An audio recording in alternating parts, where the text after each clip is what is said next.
Hello पिलामाने good afternoon समस्त को good afternoon. पूर्व क्लास रे हमें कौन पढ़ी थे वेद विषय पढ़ी थे। एबे पढ़िबा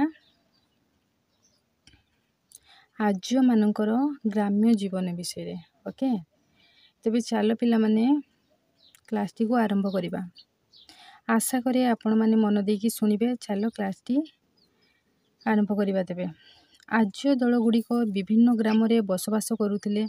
तेबे आर्य दल गुड़िक विभिन्न ग्राम रे बसवास करुथिले। ग्राम केते गुड़िए परिवार को नहीं गठित हेउथिला। तेबे आमे भी साधारणतः जानिछे जे ग्राम केते गुड़िए परिवार को नेकी पिला माने आपण माने मने रखिबे केतेक परिवार को नेकी गोटे ग्राम गठित होई थाए। परिवारर समस्त सदस्य एकाठी रहुथिले। कृषि सेमानकर प्रधान जीविका थिला। तेबे कृषि सेमानकर प्रधान जीविका थिला। ताहा सहित सेमाने पशुपालन करुथिले। गाई को संपत्ति बोली विवेचना करा जाउथिला। परिवार रे पिता थिले मुख्य। तेबे सेमानक परिवार रे मुख्य किए थिले पिता।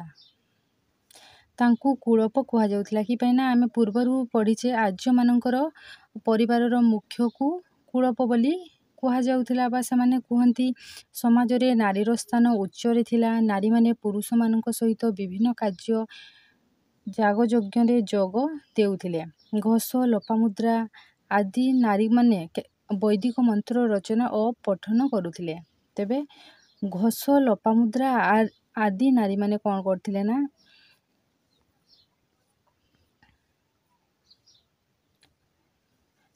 आदि नारी माने कौन करथिले ना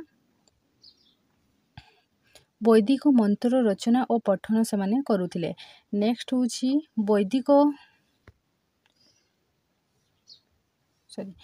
वैदिक जुगर आरंभ सहित भारत को घोड़ा मानकर आगमनर घटना विशेष गुरुत्वपूर्ण। घोड़ा चालित रथ मानकु युद्ध रे व्यवहार करा जाउथला।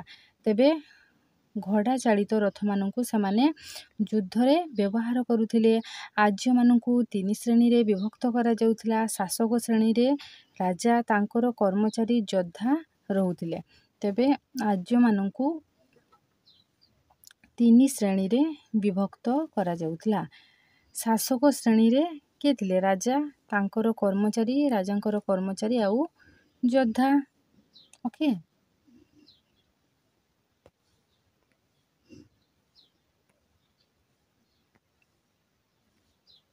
हाँ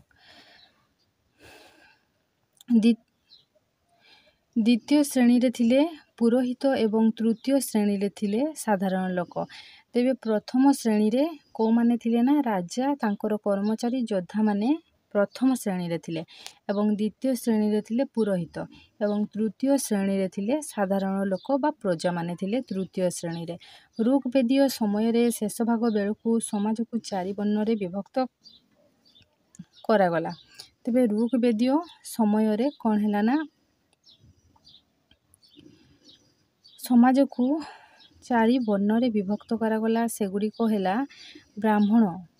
ब्राह्मणर कार्य कौन से धर्म कार्य पाई रखागला। एवं क्षत्रिय शासन और युद्ध कार्य पाई। वैश्य चाष और विभिन्न पदार्थ उत्पादन पाई।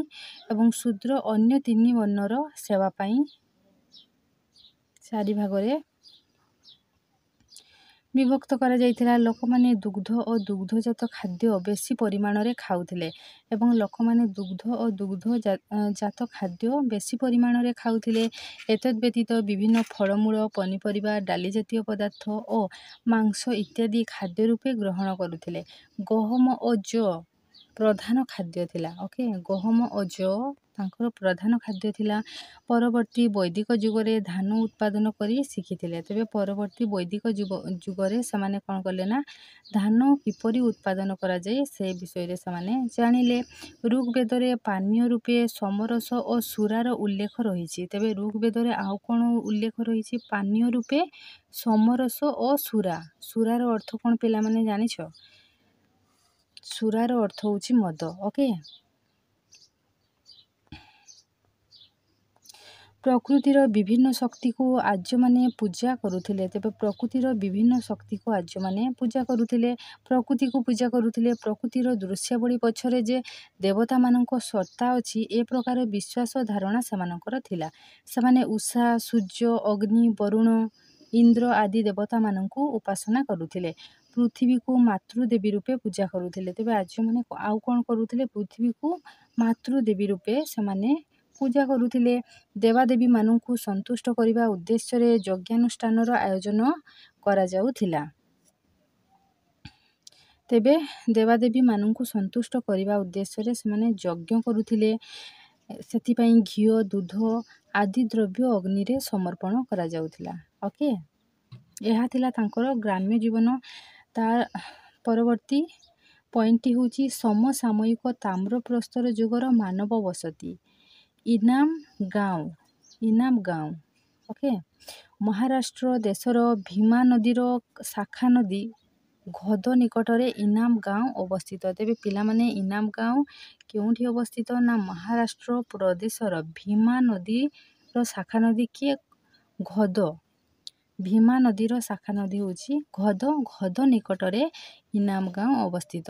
ଯେତେବେଳେ ଉତ୍ତର ପଶ୍ଚିମ ଦିଗରେ ପଞ୍ଜାବ ଅଞ୍ଚଳ ଓ ଗଙ୍ଗା ନଦୀର ଅବବାହିକାରେ ଆର୍ଯ୍ୟମାନେ ସଭ୍ୟତା ପ୍ରତିଷ୍ଠା କରିଥିଲେ, ସେତେବେଳେ ଇନାମ ଗାଁଓଠାରେ ତାମ୍ରପ୍ରସ୍ତର ଯୁଗର ସଭ୍ୟତା ବିକାଶ ଲାଭ କରିଥିଲା।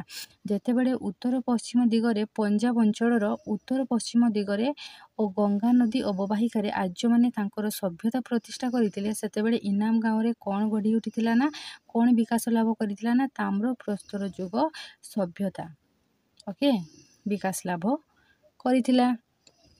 ପ୍ରତ୍ନତତ୍ତ୍ୱବିତ୍ମାନେ ବିଶ୍ୱାସ କରନ୍ତି ଯେ ସେହି ସଭ୍ୟତା ପ୍ରାୟ ଖ୍ରୀଷ୍ଟପୂର୍ବ 1500ରୁ 600 ଅର୍ଥାତ୍ 900 ବର୍ଷ ପର୍ଯ୍ୟନ୍ତ ବିଭିନ୍ନ ଦିଗରେ ବିକାଶ ଲାଭ କରି ଗଢ଼ି ଉଠିଥିଲା। ତେବେ ପ୍ରତ୍ନତତ୍ତ୍ୱବିତ୍ମାନେ ବିଶ୍ୱାସ କରନ୍ତି ଯେ ସେହି ସଭ୍ୟତା ଖ୍ରୀଷ୍ଟପୂର୍ବ 1500ରୁ 600 ଓକେ 1500ରୁ 600 ଅର୍ଥାତ୍ 900 ବର୍ଷ ପର୍ଯ୍ୟନ୍ତ ବିଭିନ୍ନ ଦିଗରେ ବିକାଶ ଲାଭ କରି ଗଢ଼ି ଉଠିଥିଲା। ସେଠାରେ ପ୍ରତ୍ନତାତ୍ତ୍ୱିକ ଖନନରୁ ପ୍ରାୟ 134ଟି ମାଟିର 4 କୋଣିଆ ଘର ଆବିଷ୍କାର କରାଯାଇଛି। ସେଠାରେ କ'ଣ ଆବିଷ୍କାର କରାଯାଇଛି? ନା ପ୍ରତ୍ନତାତ୍ତ୍ୱିକମାନେ ଖନନ କରିକି କ'ଣ 134ଟି ମାଟିର 4 କୋଣିଆ ଘର ସେମାନେ ଆବିଷ୍କାର କରିଛନ୍ତି। ସାଧାରଣତଃ ଘରର 1 ବା 2ଟି କୋଠରୀ ଥିଲା। ତେବେ ଘରର 1 ବା 2ଟି ମାତ୍ର କୋଠରୀ ଥିଲା। 5ଟି କୋଠରୀ ଥିବା ଘରେ ସେ କାଳର ଶାସକ ରହୁଥିଲେ ବୋଲି ବିଶ୍ୱାସ କରାଯାଏ।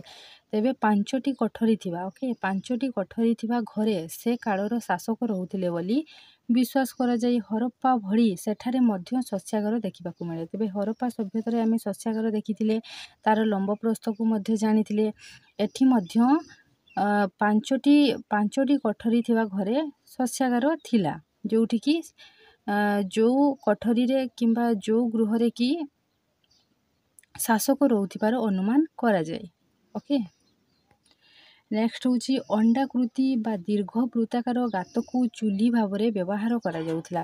ତେବେ ଅଣ୍ଡାକୃତି ବା ଦୀର୍ଘ ବୃତ୍ତାକାର ଗାତକୁ ଚୁଲି ଭାବରେ ବ୍ୟବହାର କରାଯାଉଥିଲା।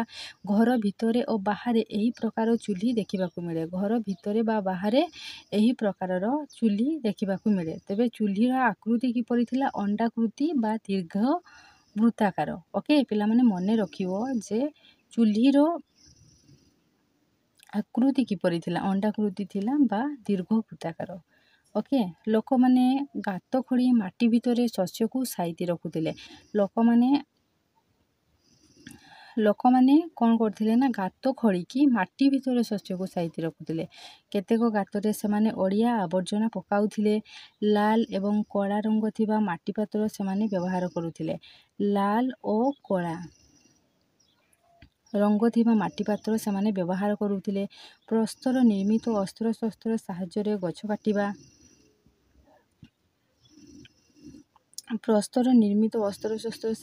ସେମାନେ କ'ଣ କରୁଥିଲେ? ନା ଗଛ କାଟୁଥିଲେ।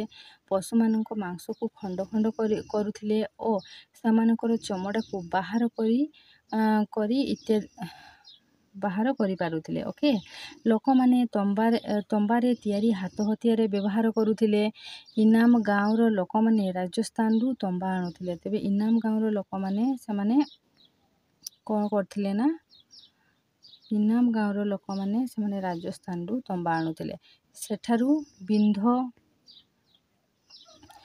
ଚିମୁଟା, ବଂଶୀ କଣ୍ଟା, ତୀର ମୁନ ଆଦି ଜିନିଷ ଆବିଷ୍କାର କରାଯାଇଛି। ମାଳି, ଚୁଡ଼ି, ତାପରେ ପାଉଁଜି ପ୍ରଭୃତି ଅଳଙ୍କାର ମିଳିଛି। ସେଗୁଡ଼ିକ ତମ୍ବାରେ ତିଆରି ହେଉଥିଲା। ତେବେ ସେଗୁଡ଼ିକ କେଉଁଥିରୁ ତିଆରି ହେଉଥିଲା ନା ତମ୍ବାରେ। ବାଦାମୀ ଲାଲ ରଙ୍ଗର ମାଟିପାତ୍ର, ହାତୀଦାନ୍ତ ଓ ଶାମୁକାର ମାଳିମାନ ଏହିଠାରୁ ମିଳିଛି। ସେହିପରି ମାଟିର ମୂର୍ତ୍ତି ସବୁ ଆବିଷ୍କାର କରାଯାଇଛି। ପଡ଼ା ଇଟାରେ ତିଆରି ପଶୁମାନଙ୍କର ଛୋଟ ଛୋଟ ମୂର୍ତ୍ତି ମିଳିଛି। ତେବେ ପଡ଼ା ଇଟାରେ ତିଆରି ପଶୁମାନଙ୍କର ଛୋଟ ଛୋଟ ମୂର୍ତ୍ତି ମିଳିଛି। ସେଗୁଡ଼ିକୁ ଖେଳନା ଅଥବା ଧର୍ମ କାର୍ଯ୍ୟରେ ବ୍ୟବହାର କରାଯାଉଥିଲା। ତେବେ ସେଗୁଡ଼ିକୁ କ'ଣ କରାଯାଉଥିଲା ନା ଖେଳନା ଅଥବା ଧର୍ମ କାର୍ଯ୍ୟରେ ସେମାନେ ବ୍ୟବହାର କରୁଥିଲେ। ବୃଷଭ ଚିତ୍ର ଥିବା ମାଟିପାତ୍ରର ସନ୍ଧାନ ମଧ୍ୟ ମିଳିଅଛି।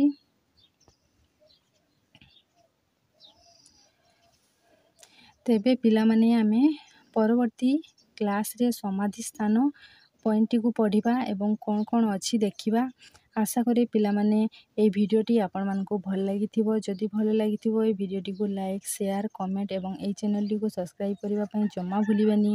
ତେବେ ପିଲାମାନେ ପରବର୍ତ୍ତୀ କ୍ଲାସ୍ରେ ଆମେ ସମାଧି ସ୍ଥାନ ବିଷୟରେ ପଢ଼ିବା। ତେବେ ରହୁଛି ପିଲାମାନେ, ଥ୍ୟାଙ୍କ ୟୁ। ଜୟ ଜଗନ୍ନାଥ।